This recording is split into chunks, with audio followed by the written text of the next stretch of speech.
I checked those. I have all the insight you could ever need. Season's greetings, happy holidays, all that. Welcome back. We'll open up today's press conference with defense coordinator Jim Knowles at this time. Over here to the right, Adam King, WBNS. Coach, what do you think you've seen change the most in your defense since that game back in October out in Eugene?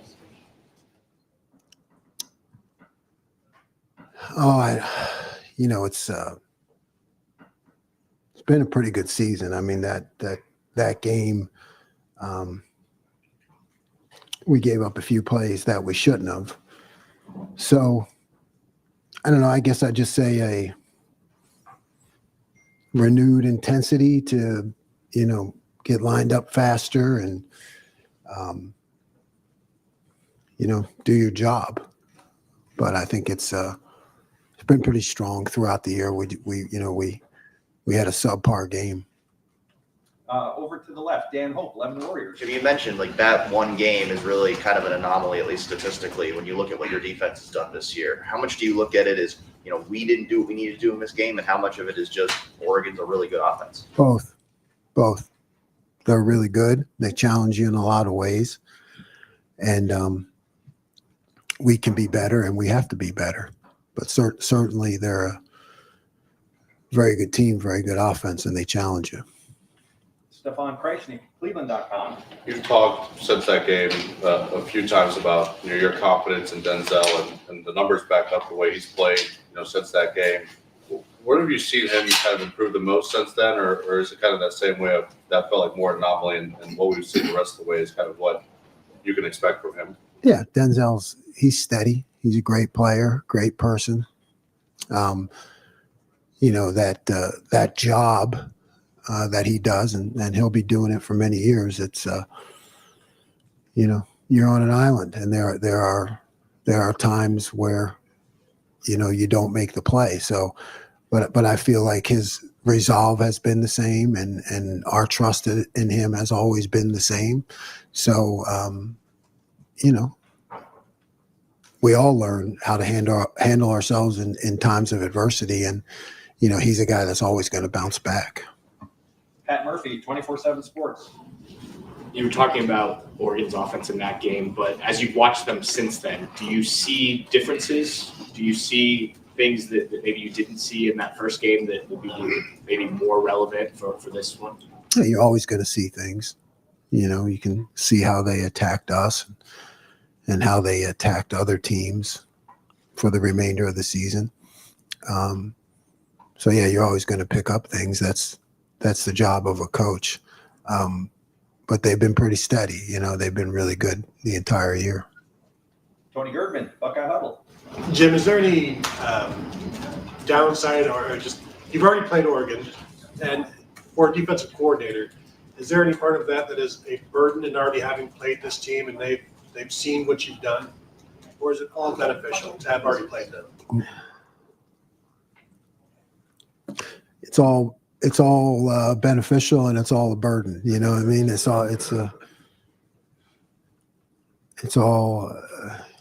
everything. That's just the life we live. Good luck in your chosen profession. You played with Baylor twice in 2021. What did you learn from that? That applies to anything here. Yeah, it's nothing that I recall exactly off the top of my head, but it's a constant learning process. I mean, if you're not learning as a coach or as a player, you're not growing. So it's just experience. Kellyanne Stitz, WSYX. Going back to Denzel Burke, you mentioned how his ability to bounce back. How have you seen him approach this week, particularly? Same as always. Professional, resolved, competitive. Denzel's always been the same. He's always competing, and no matter who we're playing, he's trying to get better. Jeremy Birmingham, podcast. Jim, I know the statistical output of that Oregon game in October is an anomaly for sure on the season, but it was sort of an inflection point, it seems, at least from the outside looking in, on some structural things within the defense. How confident are you that it's fixed based on the fact that in the last 7 games, you really haven't played someone that would be equivalent to what Oregon can do offensively? Yeah.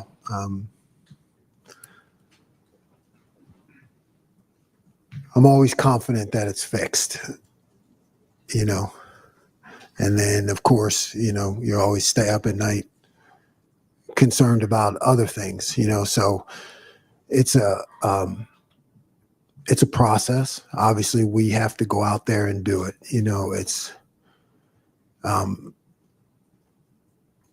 every game day is a test, it's a test. Every game day is a test. So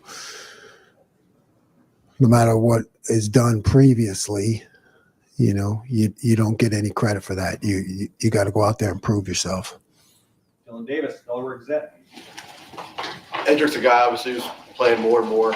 What did you see from him when he arrived on campus that led you to believe he could play early on at this point? And what have you seen from him now compared to where he was when he did get on campus? Yeah, he's got great strength and competitiveness. He's one of those guys who comes in early and things don't seem too big for him. A lot of guys need that transition time. He's a guy that, he'll make mistakes, but he'll learn from them, and he really lets it roll off his back. And that's what you need in order to play early at this level. You got to keep your fire, you got to keep your intensity, and you got to know you're going to make mistakes, and not let them get you down. I think that can hamper a lot of young guys early because you're going to make mistakes. But Edric is a guy who's got great personality and great energy, and he just keeps going. Dom Taveri, WBNS. Jim, you have said that you have great confidence in your defense. What gives you the confidence? What's the room like? Do you see a edge with your guys? Yeah, there's an edge. There's veterans. I think that always gives you confidence when you have veterans. There's no panic. If we give up a play or something negative happens, there's no panic. Guys know how to fix things. There's a lot of communication back and forth. There's a lot of resolve to do whatever it takes to win the game. No matter what happens during that game, our guys don't flinch. Do you see that they want this rematch? Obviously you got to beat them to win the national title to get to the next level, but is this a game you guys have been pointing to that you want and you hope? You always hope for a second shot when you don't do well. That's life. A lot of times you don't get them. So we have a chance to do better and be better. But in terms of the week to week process, I think, when you have a team that's together with veteran leadership, the week to week process stays the same. No matter who we're playing, the point has always been for us to be at our best, to get better from the week before, get better from earlier in the season, and keep improving. Austin Ward, podcast. Jim, we've seen, games with JT at his best, wrecking opponents, Jack at the end of last year, but it feels like there haven't been many, if any, games where they were both as productive at the same time as they were last week. Is that a fair assessment? Would you agree with that? Can you think of anything else that was close from those two together? Yeah, in my mind, they're both great players and great young men. You couldn't find better guys. So I probably don't see it kind of the way that you guys do, because I'm seeing every play and every block and run game and everything that goes into it.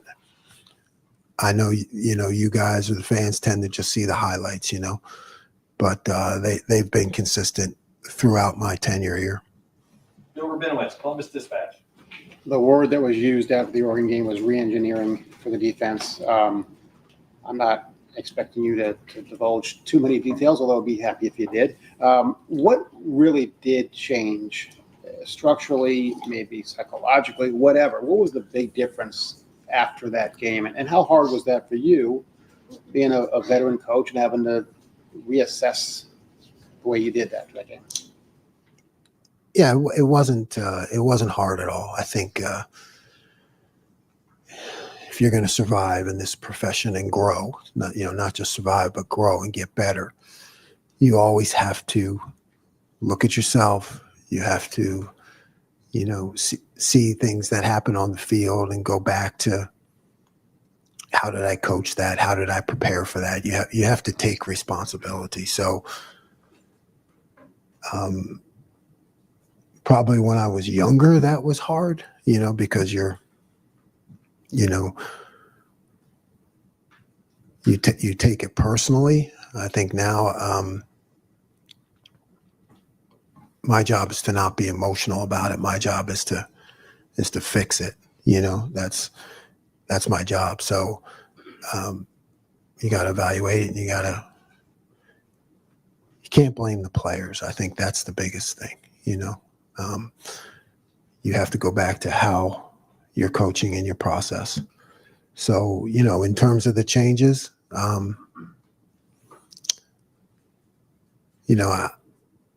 if I could write them all down for you, I would, but I wouldn't anyway. I wouldn't anyway do that. But I don't think I could. I think it's just a matter of seeing what's wrong, what happened, and fixing it. That's it. Stephen Means, Cleveland.com. I think the Oregon game is the only game Jermaine didn't play in. I don't know if you remember what went into that decision to just stick with Denzel and Davis and then the growth that you've seen from Jermaine that maybe allows you guys to think that he's maybe more ready to play in a game like this time. Yeah, I don't recall what went into that, but I know Jermaine should play and we trust him. So, he's been getting in there more, and, we consider him a starter, kind of like Cody Simon was for the first 2 years I was here. He's that next guy, but we can put him in the game at any time, and we need to. And if anything happens, he could play the whole game. All right, we're going to pause the live portion of this press conference and go to the World Wide Web. I think we have a question there from Joey Kaufman from the Columbus Dispatch. Joey? I don't understand. We're on a Zoom call as well, Coach. My bad. They'll explain things to you. Hi, Jim. I'm still live. Just remote. Where are you? Burbank, California. But hey, wanted to ask about Dylan Gabriel and his ability to avoid sacks is good, and his ability to kind of avoid pressures turning into sacks. What do you remember about that first match with him? It makes him tough in that area, and just how confident do you feel about your pass rush being able to get home in those situations now versus where it was in October? He's really good at that, so whether it was our game or any game, you have to have a plan for that. And, we're going to have a plan for it. But, I think the fact of the matter is he's going to get out. He's going to try to make plays with his feet and then deliver the ball or scramble. So we have to be very aware of it in both the coverage and the rush. We're going to stick with the Zoom call. We have an Andreas Soto. Andreas, you're up. How you doing, Coach? I'm Andres Soto from the LA Times. JT has really been one of your anchors defensively along that D-line. What does he do that specifically that helps set the tone for you guys up front? JT does everything. I mean, you couldn't ask for a better player in terms of the combination of skills that he has, both in the run game, the pass game, and in making outstanding plays. So he does it all, and he does it with a very consistent demeanor and leadership skills, and everybody looks up to him, including me. He's just an all-around great player and a great person. We'll go now to Cameron Teague Robinson from The Athletic. Cameron? Hey, Jim, I know Oregon's offense is a little different than some of the ones that you guys have played this year, but I mean, both Indiana and Tennessee this year have been pretty explosive in the pass game, and you guys were able to slow them down. You haven't given up a lot of explosives since that game. What do you think's changed for you all, or is it just a mix of pressures and everything we're kind of working at once? Yeah, it's all in the mix. You know, you got to apply the mix, and we talk about explosive plays all the time. So I think maybe when you get burned by some, it becomes real, you know, even more real for you. So, you know, there's just been a continued emphasis on it. Okay, we'll come back to the team meeting room. Spencer Holbrook, Letterman Row. Yeah, Jim, I think Kenyatta played the most snaps he's ever played against a ranked team, and it probably has to do with some of the second half stuff that he did. But what have you guys seen in him, his growth, that made you guys, you know, want to have him on the field in some critical moments there of that Tennessee team? He's really talented young man, and you know, he's moved himself into that position through his you know, work ethic and things he's shown us in practice and in games. He's moved himself into that area where, you know, he could be a starter, and you know, he's earned it. There's no such thing as a good penalty at all, but obviously the one that he had on Saturday, questionable, I guess. What do you appreciate that almost, even though he gets called for it, that he's being aggressive and he makes that kind of mistake rather than being like a timid guy in that kind of atmosphere? Yeah, I mean, he didn't do anything wrong. You know, he didn't do anything wrong. So yeah, we highlight his effort. I mean, that's a really tough call, you know, because you're into the quarterback, you know, so it's one of those things that's like, okay, I'm into the quarterback. If he pulled the ball down and I landed on him, that wouldn't be a penalty, would it? You know what I mean? So if I'm here on, okay, well, pull it down, sack. They're not going to call it. That's not a penalty. But release the ball and then it's a penalty, you know? So it wasn't late. It wasn't dirty. It was clean in my eyes. And so we highlight it for sure. Got time for a couple more. Tim May, Letterman Row. Yeah, by the way, I think it's ACC officials again. That's what Spence told me anyway. I call them free safeties. Jordan Hancock, I count in that group. You know, talked about this a little bit before, but going into this game compared to that sixth game, how much more do you feel free to do things with those guys? You understand what I'm saying? I mean, those three guys, Caleb and Latham especially. And I guess what was the lesson learned in safety use in that first game? I can't give away all of that, but you're right. You're right. We've grown Jordan a little bit, right? Yeah. So we're able to do more things. So I think you're right. We're able to do more things. And who of those guys has really come on in the last 6 games, from your opinion, Jim? Were they all three playing at a great level? I mean, yeah, they've been solid. They've really been solid. I mean, I can't, you know, I think they've all been great. And final question, Bill Landis, Kings of the North. Jim, to the point of developing Jordan to do more things, it does seem like you're able to do a little more kind of 3 high structures where Caleb is in the middle, and sometimes even looks like he's playing middle linebacker. What is it about Caleb's skill set, I guess, that allows you to perhaps unlock some more with your safeties? Yeah, exactly. I mean, I know you guys really watch the film and analyze it, so yeah. Yeah, I mean, when you have a guy like Caleb Downs, you know, a lot of times you don't want to get him removed from a position to make plays, right? Because Caleb is a guy who can track the run and play the pass. So in that kind of setup, you kind of keep him closer to the action. and he's a guy that we need to make plays, and he can in the run and the pass game. I guess what got you to the point where you sort of evolved to doing more of that this year? I don't know that we saw a whole lot of the first half of the season. Yeah. Again, looking at how we can do things better. I've done it in the past, so just wanting to get him involved more too.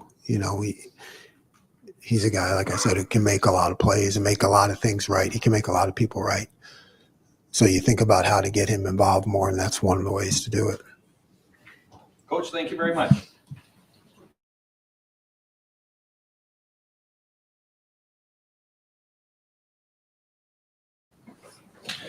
All right, folks, we're going to continue on with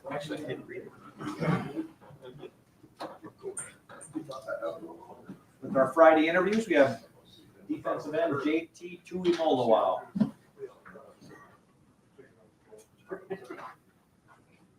So open things up, JT, with StephenMeansCleveland.com.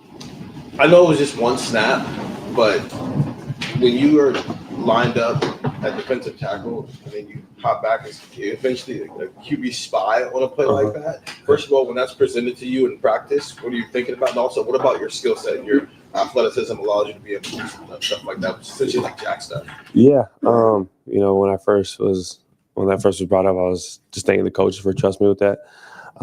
Quarterback spy is not an easy role, and it was fun, and I gave credit to Cody and them because I was like, man, first time open field tackling, that's a different world, from playing defensive end and going to that job. But I think it speaks volume how the coaches think of my athletic ability, and I just continue to trust them with whatever they bring to the table.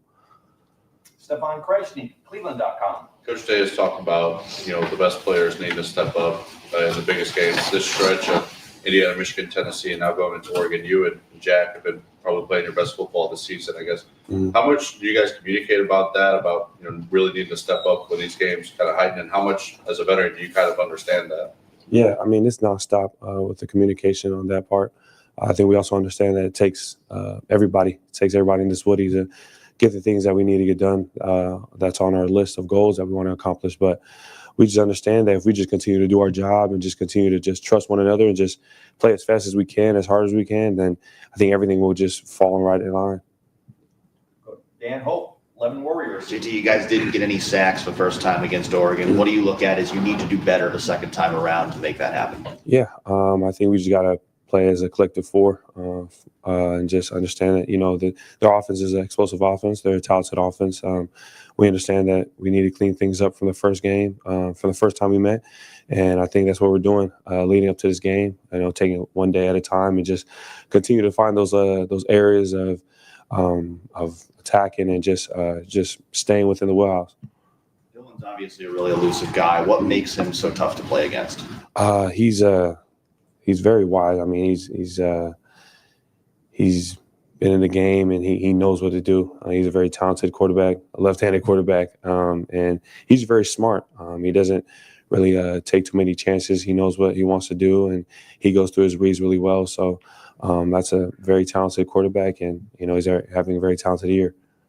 Austin Ward, the podcast. JT, when you, think back to those 2 weeks, you had the off week after Oregon the first time around, and off a game where you guys didn't get pressures, didn't get sacks. What was the process like to address that? How different has the defense felt for you guys in that front four since then? Like you mentioned the quarterback spy stuff. We've seen other games and twists. Like it seems from the outside like it was pretty extensive, some of the changes that were made. What was it like in that room for those 2 weeks as you guys sort of changed over maybe some philosophies? Yeah, I think it's just keep everything simple, trusting the guys. And, I think we have so much trust in the coaches that they're going to make the right, the changes for us to be in the best position possible.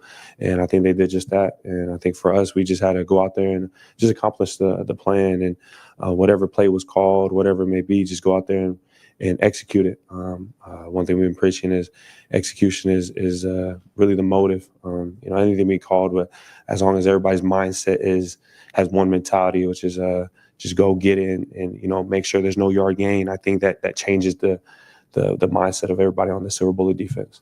Did they feel like big changes to you all as they were ongoing, or? I mean, at first, like, it was a tough loss. So, I think it felt like everything was big. But then when you kind of just take your time and look at everything and analyze everything, it was just like, man, we just need to keep everything simple, make everything just about us, and not like feel like we're making everything about them. It's we can dictate what they do, and I think that was the mindset.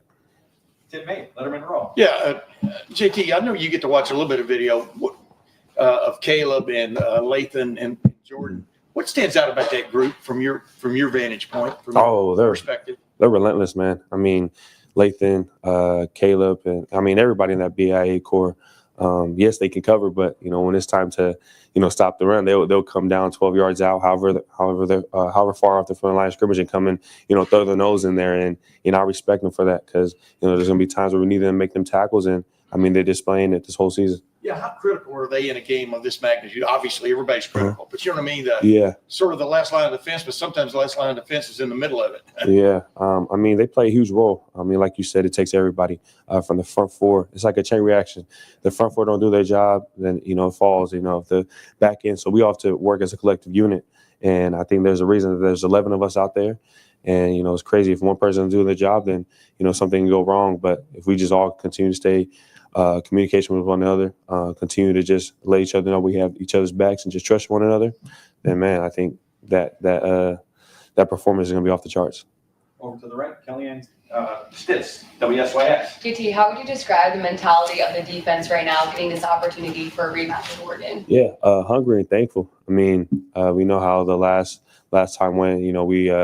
We had a chip on our shoulder. I mean, we were riding high before that game, and we took that loss, and we came back, had to make a couple changes. But I think we understand what everything's at stake right now. Just fighting to wear another Ohio State jersey for the next game. That's what's on stake, and just to be able to represent this state and this team. I mean, we understand what's on the line, and we're just hungry and blessed that we get this opportunity to play in the Rose Bowl. Right behind you, Adam King, WBNS. What do you remember most about walking off the field in Eugene? What was kind of going through your mind in that moment? I mean, there was I don't think anybody imagined us losing. I didn't, that's for sure. And I think after that, it was kind of hit deep, understanding that, man, there's still a lot of ball left to be played. I mean, you can let it sting for a little bit, but, if you let it carry over too long, then, there it goes. There goes your whole season. But I think we did a great job of just understanding, coming together in this room right here, not being afraid to display or hold accountability for one another. And, as that happened, we came back, regrouped, and, we're just going right now. And I'm just blessed for those specific moments, losing. I mean, no one wants to lose, but the testimonies and the things you're taught within those little situations speaks volume. Spencer Holbrook, Letterman Row. JT, what have you seen from Kenyatta the last couple of weeks? Was there like a push from him? Have there been conversations with him? Because it seemed like he was playing some of his best football in Tennessee. Yeah, I mean, that's my boy. He's in the R2X club too. But, Kenyatta, I mean, every time his number's called, he goes out there and makes the most of it. No matter where we at in the game, when he goes out there, he's just hungry. He wants to go make plays, and we see it in practice, so it's not surprising to us. Bill Rabinowitz, Columbus Dispatch. Dylan Gabriel's obviously very elusive, very talented, and he's not very tall. How important could it be to just kind of stay in your pass rush lanes and deflect a lot of balls and kind of make a difference that way? Yeah, I think it just comes on being disciplined, knowing who you're playing against. Like you said, Dylan, he's short, but he's very elusive. I mean, he is making throws. I mean, he can get out the pocket. He can do everything. So I think for us, we just got to stay disciplined and just continue to just meet with Coach Jay, meet with Coach Knowles, and understand how we can just eliminate that. Question about you and Jack. I mean, your personality seemed to be a little different. You've got more on the quiet side. He's not. Yeah. How you've played together 4 years, both five-star guys. Kind of describe your relationship with him, friendship with him, and just kind of how you complement each other. Man, that's my brother. Like you said, we're different but very alike. I think outside, like you said, he's louder, I'm quiet. But, once we're on that field, we're like the same person. We'll do anything for this team. We'll die for our players, and we'll give everything we got. Roomed together for 4 years, correct? Yeah, fall camps. Every road trip? Yeah, sometimes go over there, sleep over there. So, yeah. Who's the neat one? Who's the messy one? We have our share of days when I'm neat, he's neat, or we might both be messy, but we do a good job. Yeah, I'd probably say I'm a better cook than Jack, though. Tony Gergman, Buckeye Huddle. When you're playing a team for the second time, and that was almost a season ago by now, how much are you at square one with this scouting and preparation, or how much do you take from that game, and how much do you avoid taking so that you don't have any preconceived notions of what you're going up against on the offensive line? I say it's pretty 50-50. I mean, that game, like you said, it was a while ago, but at the same time, they elevated as a team, and so did we. So we understand that they made some changes for sure. There's certain tendencies we can take back from that game, but we also understand that they went on a little run after that, and we can see that they elevated as an offense. So we just got to continue to watch those games, dissect the other games, and just continue to see what stands out and what they changed from the past game. We got a couple calls on Zoom that we'll wrap up with. First, we have Nick Hamilton from Nightcast Media. Nick?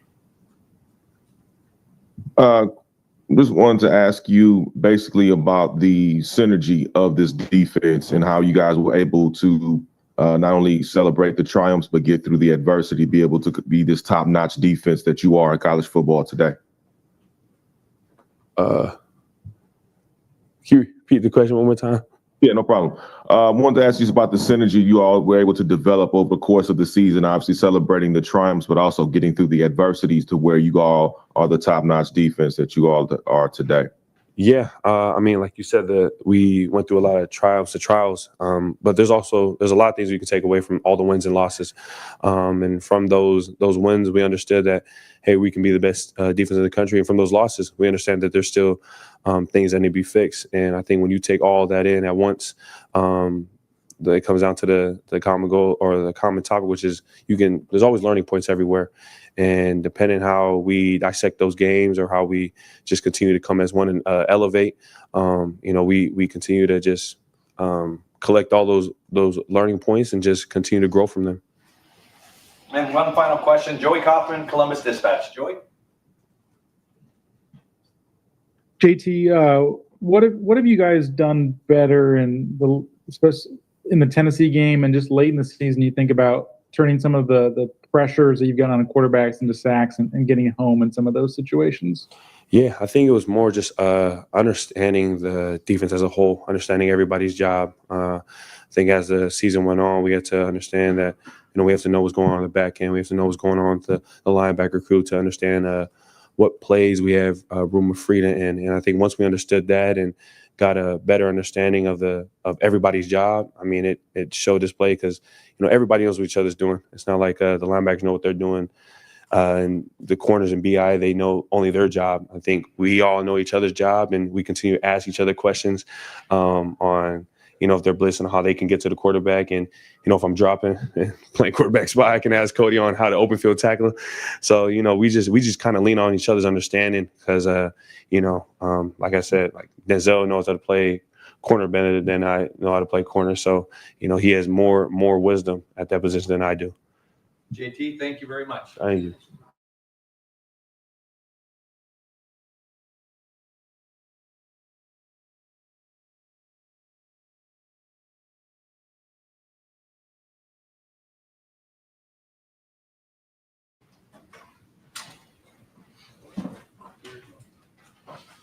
All right, we'll open up the floor for questions for Cody Simon. Over to the left, Andy Anders, 11 Warriors. You were one of, some of Tennessee's best offense on Saturday. What little they got against you guys came on some of Nico Tuimoloau's scrambles. You were one of the guys that seemed to actually be able to consistently get him down in the open field. What goes into being a good open field tackler? I think it's definitely tough when tackling quarterback is a lot different than running back in my eyes, and sometimes you really have to put them in that same mold. And I think I was able to just he's good with his head fakes. He's good with a lot of little stuff, and a lot of quarterbacks who play are like that. So I mean, it's really just trying to stay down and stay square. And I was able to make a couple plays, so that was good. Pat Murphy, 24/7 Sports. Cody, that first game, Gabriel obviously was able to elude a lot of what you guys did. How do you feel like that has changed, and how do you feel like he still is a challenge, even with some of the pressure you guys have got? Yeah, I mean, he's a really smart quarterback, really experienced player. So he's able to move around the pocket really well. So it's going to be our job to really give him different looks and really give him a tough time in the pocket. And we can't make him comfortable. We can't allow him to sit back and just pick apart our defense. So it's going to be our job to make it complicated for him, and we have a good plan together. So we're excited to really see what happens. Do you think having seen that live once already helps as opposed to just watching it on film? Oh, definitely. I mean, you can. It's easier to correct your mistakes than correct other teams you're watching on film. So we know what we can do to be better, and we're just gonna have to go and implement that and make sure we execute. Fourth row right, Andrew Gillis, Cleveland.com.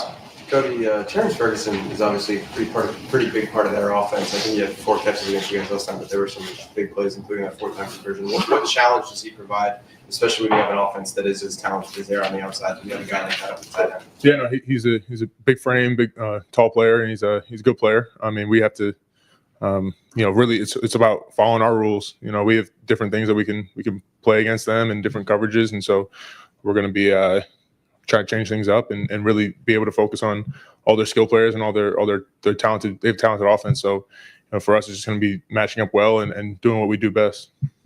Stefan Kreisny, Cleveland.com. Seems like Jack and JT have really hit a stride in their game the last few times out. How much does that help the defense with those two guys who are playing at the level that they have been this past month or so? Yeah, it makes it so much easier. I mean, those guys, they're some of the best in the country. So we can let them go and play free and play aggressive. I mean, it helps the defense in so many ways. And so we're thankful to have those guys because they really create a lot for our defense, and we need that same type of play from them from now on. And I'm really confident in them because they put in the work, they do all the hard work to get to that point. So I'm confident in them.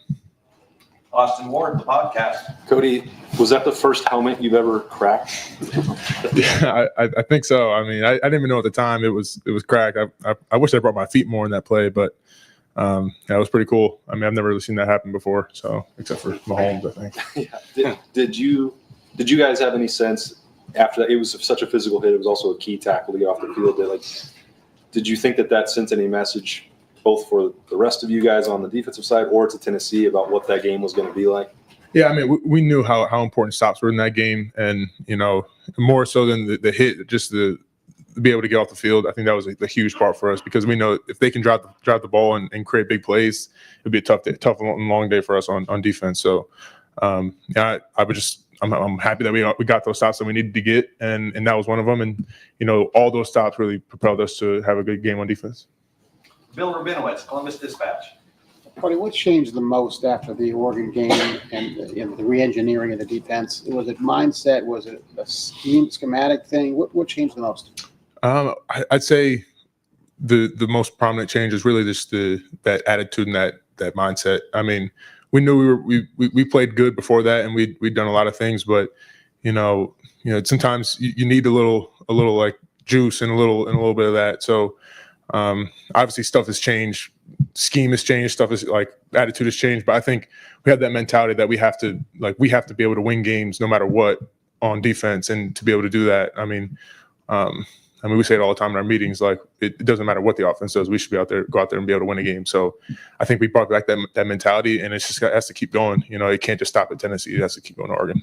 You played so well before that, and then that kind of came out of nowhere. Yeah. Was it how much of a rude awakening was it? How much did it make you realize, okay, we're not there yet? Yeah, no, we had, that was a rough 2 weeks for us after that game where we had to really, we had a lot of tough conversations. We had a lot of overhaul and just, really looking inwards at ourselves and what do we have to change. And, I think what we've done so far has been pretty well, and we have to keep that going because it doesn't matter. It's really what you've done lately. So we have to do that for this next week. Stephen Means, Cleveland.com. If you were a coach, how would you grade JT's snap as a linebacker against Tennessee? Snap as a linebacker? No, I mean, I give a lot of credit to to Nico as a quarterback. I mean, he did his thing, moving around the pocket. It's not easy trying to. Oh, you said JT as a linebacker, or for me, how I would. Yeah, how would you grade it as a linebacker? Oh, I mean, some tough plays. I mean, that's football though. Sometimes guys get juked, whatever happens. But he always keeps coming. That's the best part about JT. Like he'll never stop playing as hard as possible. So I'm happy he kept going, and he made a lot more plays after that too. So you said that it's very different tackling a running back than a quarterback. Just in what's the main difference between trying to tackle those two types of players in open field? So what I've noticed is, I mean, when quarterbacks are scrambling and they're particularly like good scramble threats, they use that ball fake a lot more, and it's no matter what, even if they're past the line, it's still threatening. Like it's just the mentality, like the playing defense. You're always worried about them throwing the ball, so they have a little bit more wiggle. Whereas running backs, there's a certain amount of juke moves that they could use or whatever moves they use. So, I mean, I think a lot of the things that we do is just trying to just treat quarterbacks who scramble like running backs. Just try to stay down because your presence affects it no matter what. So if you're jumping for throws, you're probably gonna be wrong. All right, we have time for a couple more. I think we just have one. Someone else wants to jump in, but we got Tim May, Letterman Row. I was trying to hold my hand up. Cody, what has your interaction been like with Caleb and Lathan, especially from standpoint of feedback, maybe between plays, maybe on the sidelines after series and stuff? Has it grown as the season has gone? And what do those guys especially bring to the table in that regard? I mean, see the picture, they've always been really great problem solvers throughout this entire year. Our communication is strong in between drives and everything. I think they do a wonderful job, both of them, just diagnosing what's going on, and then if we need to fix, they're always on top of this stuff. Our coaches are great at that too. They make sure that any little issue is being taken care of, and we communicate within the positions. But they're really good at that stuff. And one other thing with you, I'm just being honest. I thought from like the late in the fourth quarter on against Nebraska, and then since then, you seem to have been a different player. Maybe I'm wrong. I mean, I don't know if there was an epiphany there or whatever, but can you describe your drive or whatever from, that was a close game. It was, I think surprised a lot of people. You understand what I'm saying? But you seem to be you personally seem to be a more driven, different player. Am I wrong about that? Well, I mean, I feel like I've been taking, the meetings to the field, to practice, everything. I want to say I've been consistent, and I'm just being able to be in position to make more plays, and I'm thankful for that. But I mean, we're just really just me. We're just trying to be consistent and doing what day in, day out, not taking any day for granted, and not doing anything that I wouldn't do if I wasn't playing well. So. Yeah. Or is that a hailstorm, Keith? Yeah, I'm not sure what's going on. Okay. All right, we're back. Final questions. Dan Hope, 11 Warriors. Cody, when you guys look at that Oregon game, obviously, statistically really an anomaly for this defense this year. How much do you look at it as we had an off night, and how much do you look at it as they're a really good offense that's capable of exposing flaws that maybe other teams can't? No, I think it's a little bit of both. I mean, we definitely did not play to our standard no matter what. I mean, that's number one. But they also played a good game, and we're both good teams. That's why we're in the Rose Bowl next, playing against each other. So, it's going to be on us to be able to execute and do our job to the best of our ability. And, that's what we're spending all this time practicing for. Like, we're doing walkthroughs, everything, because, we need to, when we get to that moment, we got to do it right. And it didn't get done last game. So for whatever reason, we'll get those fixed, and we'll make the changes necessary and go out there and get a win. Great. Cody, thank you very much. Thank you. Thanks.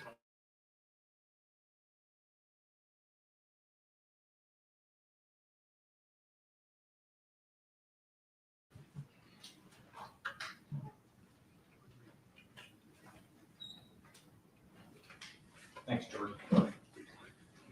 All right, we'll open the floor up for questions for Jordan. Second row right, Bill Landis, Kings of the North. Jordan, second half of the season, I guess, like kind of since the Nebraska game, when I know Lathan didn't play, you seem to have played more kind of like deep, free safety, deep half kind of stuff. What's allowed you to kind of add that to your game, and how comfortable do you feel now playing in those positions? Just that's Coach Walt, Coach Knowles, Coach G really helping me, meeting with him all the time. Just the preparation I put in, and the film study and just me being a natural athlete just make the switch very smooth, and we can do a lot more defense, a lot of more adjustments with me being high, being low. So it just brings a lot of flexibility to the defense. Fourth row right, Andrew Gillis, Cleveland.com. Jordan, obviously Oregon can be pretty explosive, but they also run a lot of RPOs. What's the challenge in wanting to respect what they do in and out the line of scrimmage, but also not wanting to get caught flat-footed where they can go over the top? Yeah, that's a good point. I think they're good both ways, but we do have to challenge those receivers. We can't let them run free. They're very talented over there, so we got to go out there, trust our skills, trust our technique, and see what happens. Well, front row here, Tim May, Letterman Row. Yeah, Jordan, how much is y'all's communication, you, Caleb, and Lathan, grown through, especially the last half of the season? Especially the way they've been using you, in that almost that safety role of stuff. How much has it grown that you can put your finger on? Yeah, it's grown immensely. I mean, Caleb, he makes a lot of checks. Lathan makes a lot of checks. I listen to them. Whatever they need. If I need to cover somebody, I'll go cover anybody. If they need me to do run support, I'll do run support. And it's really what Caleb does, what we do, and Lathan. It just goes back to Coach G's preparation and everyone's preparation to give us more flexibility. And it doesn't matter who's in those positions, and we can all play every position, whether it's covering somebody or running and tackling. Yeah. Did you feel like that was the case before the Oregon game? You understand what I'm saying? I mean, is that something that's been added? It just y'all rely on a little bit more? Go ahead. Yeah, it did. After probably the Nebraska game, me getting more safety reps, and we had a bye week to prepare, so I really learned the playbook a lot more. Even though I knew the playbook, I learned it a lot more, in depth. So really just after the Oregon game, it helped me a lot to go back to safety, go to nickel, and everywhere. Dan Hope, 11 Warriors. Jordan, you guys had a lot of issues of giving up big plays in the passing game in the first game against Oregon. What do you feel like you guys need to do better this time around to make sure that doesn't happen? Just the same mindset. We got to challenge these receivers. Every dog has their day. Maybe some people didn't have their day that game, but we'll look out there and hopefully change the narrative. And we still play with the same confidence, same technique, and yeah. Bill Rabinowitz, Columbus Dispatch. Yeah, Denzel obviously had a tough game in that one. What have you seen from him and how he's responded? Do you get a sense from him how pumped he is for this rematch? Oh, yeah, he's super stoked for this rematch. His preparation has been very good. He's always been preparing, even though it didn't go the way he wanted to go that game. But he just always had his confidence, and we're going to see a big game out of him this week. And, I know you guys wanted to play them in Indianapolis, but the fact that you get to play them at the Rose Bowl, you get a second chance. And people have said you don't get that very often. How determined are you guys to take advantage of it? We're super, super determined. We watch film. We've watched a lot of film the first time we played them. Now we've got another 6 games that they played of film to watch. And it's just, they've grown a lot as a team, same as us. We've grown a lot. We're not the same team we were when we played them week 1 or week 6 or whatever. But now we're out there and going to play fast, physical, and everything like that. All right, Jordan, we're going to jump to a Zoom question here from Joey Kaufman, Columbus Dispatch. Oh, my bad. Not you, Joey. Cameron Teague Robinson, The Athletic. Hey, Jordan, you've moved around a lot in the secondary in your career, and now kind of getting many more safety reps. What is it like at this point when Walt or Coach Knowles comes to you and asks you to do something else, and just how much can you lean on the experiences you've had moving around when you're trying to learn something new in the middle of the season? It means a lot. We always talk about in this defense being unselfish, whether that's making plays or not making plays or doing your job so another person can make plays. That's kind of what we pride ourselves on. And it's just fun, me moving around different positions. I'm always up for a new challenge. And a lot of people in the country can't do that. I just hold myself to that standard where I can play any position and excel at it. Okay. If anybody else needs a question, let me know. But otherwise, we're going to go to Austin Ward, the podcast. Jordan, when you were talking about watching film of Oregon, which one do you think is more valuable to you, watching it against yourself, 7 games ago, even if you changed, or the ensuing 6 games for Oregon? Which one do you put more stock in? Kind of both. For me, I kind of watch what I did things I did well, things I didn't do too well against them, and their team has changed. Like their scheme has changed. Some players have been out those stretch of games. So I really watched the past game we played, and I know they're going to go back to some of the stuff that they liked, of course, and different games like Penn State, maybe Illinois. They run a lot of man. So just watching stuff like that. Every game matters. So yeah. Jordan, thank you very much. Thank you all. Thanks, man. Thanks, Jordan.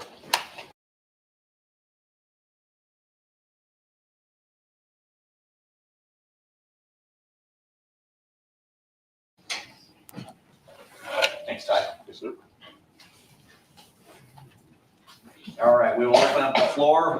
Third row left, Andy Anders, 11 Warriors. Can you speak to the importance of collapsing the pocket and maintaining rush lanes at the same time, and what that balance will be like against a quarterback with the escapability of Dylan Gabriel?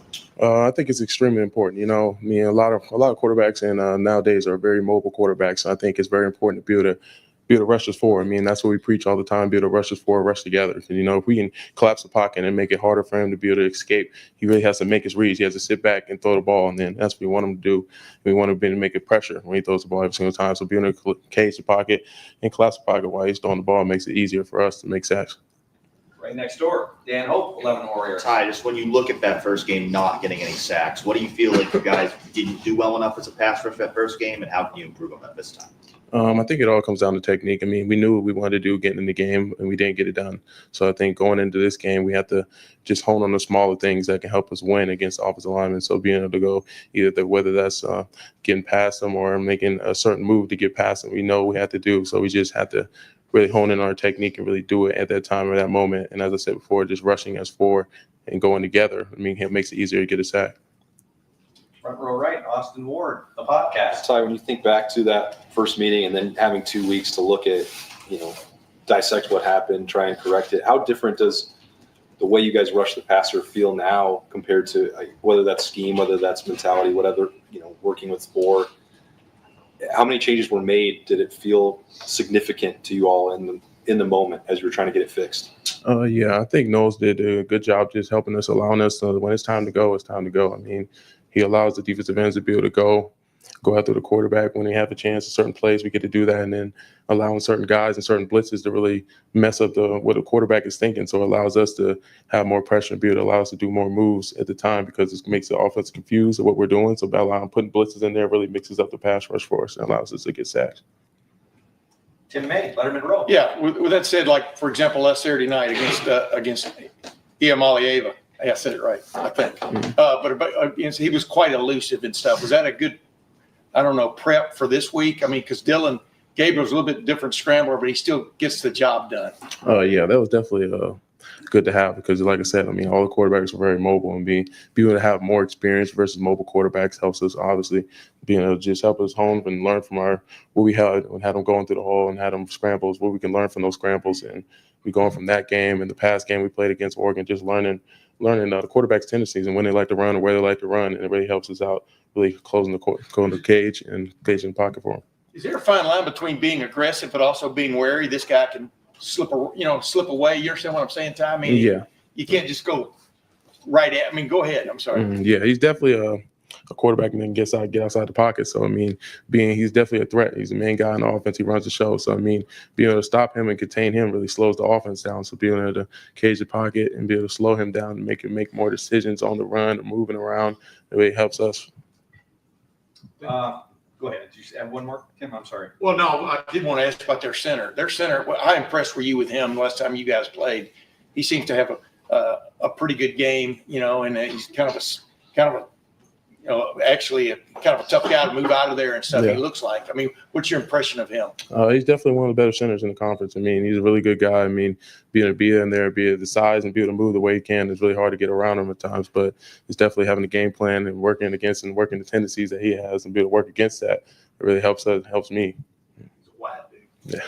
Fifth row middle, Stephen Leonard, college football dogs. Yeah, and kind of piggybacking on that, how much of it was their offensive line being the strength of their team versus Dylan Gabriel being able to escape and the lack of pressures that we had on our defense? Yeah, I mean, when you got a good offensive line, I mean, it makes it even better for a quarterback, being able to roll out, to know that your alignment's going to help you protect you when you're in the pocket. So, I mean, it makes it easier for throws, and it makes it harder for us, honestly, for having a good offensive line. So, I mean, like I said before, just being able to attack that offensive line, attack their weaknesses, and be able to go after them and make it harder for the quarterback makes it harder for them overall. Fourth row right, Andrew Gillis, Cleveland.com. What's the challenge, similar to Tim's question, in when you play a team like this that runs the level of RPOs that they do, that runs the things they do? How do you stay true and be aggressive and force the issue where Dylan Gabriel was really good at making those reads? Yeah, like I said, just putting pressure on them. I mean, just be able to get back there. I mean, we got a lot of different plays that can help us get back there faster and playing to their tendencies.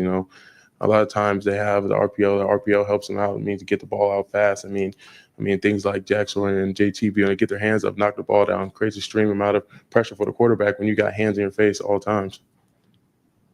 And final questions, Bill Rabinowitz, Columbus Dispatch. We've asked about Dylan Gabriel and the receivers. They're not one-dimensional. They have a real good running back in Jordan James. What makes him special, and what's the challenge for you guys?